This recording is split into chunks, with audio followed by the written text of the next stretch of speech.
Okay, well, we timed out there. So, Rick, tell me again the size of the waste tank, which is an L-shaped unit. Hopefully you can see that there. It's a 90 gallon capacity, and it actually shuts off at 90 gallons.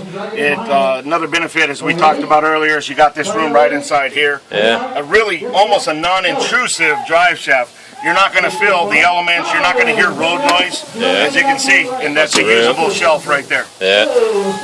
Hopefully Bill understands I've been on the road. That's why I've got all my cords here. Oh, it's totally unacceptable. I'd fire you in a heartbeat.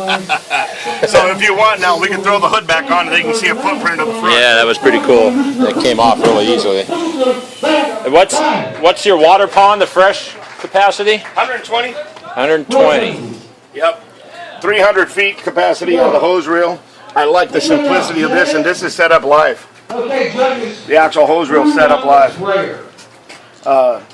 So as you can see the footprint now, as it sits on its own waste tank now, so you've got a much smaller footprint. I kind of like the way it looks without the blue on there too. Something about it looks pretty good.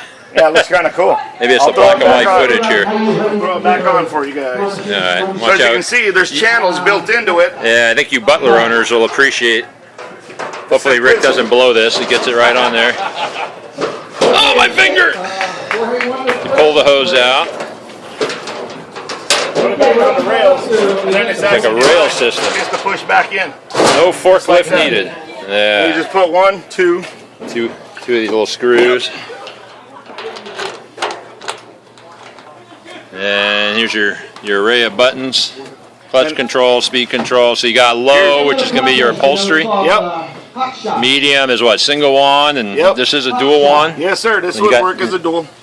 We have a 2.5. 2.5. 2 inch. Okay. What if you wanted 2.5s? Well, the beautiful thing is, I recommend a CDV box. Then you go 2.5 from the backside. So if you use that, would you use the filter in the tank too? I still use it. I do, but I actually check it. That one, as you see, as you guys saw earlier, look clean. Yeah. When it was in there, that's been run for three days now on demos, and I haven't had to change it or clean it. I don't have any issues.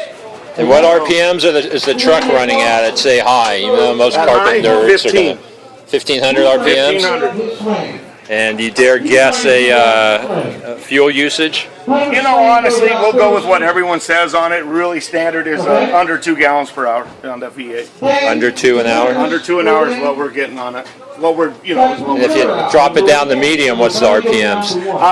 It's not substantial. It's probably about 1,400, 1,350, 1,400, and then 1,000 for the idle. And that was a Gardner Denver 5.6 blower? That actually is a Tuthill. Tuthill, sorry. 5006. Tuthill 5006. Dual splash? Over 500, yep. Dual splash and over 500 CFM. Nice. Let's start her up for you. All right, let's hear it. Brake on, obviously, AC turned off. Brake, parking brake on? Parking brake on. It won't idle up. So there's your low. That's low.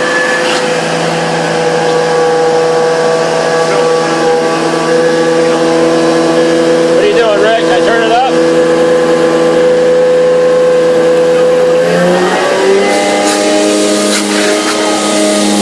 Hopefully you can hear that.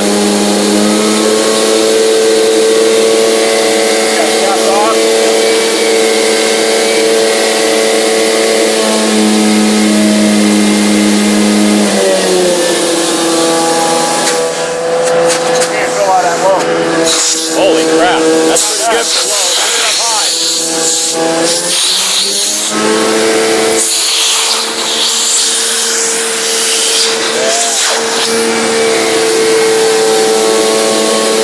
Get the 15. Why don't you on the 12? The temperature, we need to just turn it up. What they did was, what we typically do is we set these at elevation, which is mile high. So every time they come down to like sea level, we have to readjust them. But normally you have it set at 15, right? I do 14 to 15. I do 14 is what I do on the 5006. What was that old white magic? They had it cranked up to 20 or some BS. I think they also injected the blower too. Oh, okay. Yeah, we did a lot of different stuff on it, as you can see. We did some changes. We kind of went with, as you can see, our most straight line. And everyone uses, our outlet quick connects, our outlet check valves, our regular height, regular PSI here. And what I think is a lot of the white magic guys will be familiar with we changed our heat control to the front instead of having to go around the back and go through an access Oh, they door. used to be open? Yeah, you'd have to go back here to get at it. So now it's actually fully accessible up front. And then, of course, your accessory pump out, you pump in. There's more room right there than you got in that whole Transit Connect with the truck mount in there. My big butt drives in the Transit Connect, and I look like a clown getting out of it. Yeah. So what, you got something in the back of here? What is it, another unit? 370. Oh, holy cow, look at that thing. We have a full-size 370, and then we have our new little spinner rack, too. People don't realize how small these are. Stand next to that thing, Rick. It'll look like a lunch pail. Yeah, that's a tiny little unit. What's inside that thing? It's a 4.5? It's a T406 blower. It's actually the 406? T406. Yeah, T406. It's more blower than anything else. Huh? Absolutely. It is almost all blower. God, it's so small, man. It's amazing. Wow. Well, let me do something. Let me show you what I like to do. What I like to do, and I tell people try this on any of their other truck mounts. Listen for any rattling. You can hit that thing as hard as you want to. It feels like a tank. It's built like a tank. You don't hear any shuddering, rattling, or anything else. That's what that shows you too. No road noise when you're driving down the road hitting bumps. I think I'm recording in black and white. It's going to look like a Jim Jarmusch movie. It's old school. Okay? Man, remember your cowboy hat and boots and the song you did at Mike Fest? Downtime is frown time. Yeah.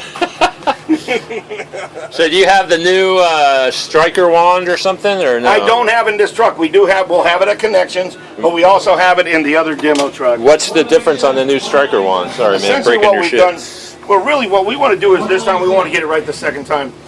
So what we've done is we've got multiple configurations as far as the top handle, whether we're going to go with the standard trigger. And what we did decide on is down the bottom side where the jets were, where the holes were on the manifold. What we've done is made 2 plates instead.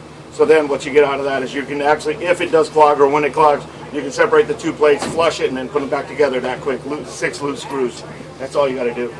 Huh. But that's right now. It's also, we want to make sure that that's going to be the configuration we're going to go with, because once we go with that, we'll go with it full bore. You got to run full bore. Hopefully that means Keith Studebaker can quit his job as Taco Bell and finally earn what he's worth. I think he's looking forward to that. Yeah. So no dry pods on here. I know this. They got you can see them way over there. There's a pallet of them. They got them on 135 yeah, look at them all. today. $135 there, moving those dry pods like nothing, or like anything, whatever the hell they're you walking say. out. Yeah, I really like that.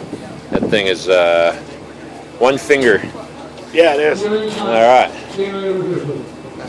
All right. Thanks, Rick. We'll see you in Vegas in a couple weeks. Right on, Mike.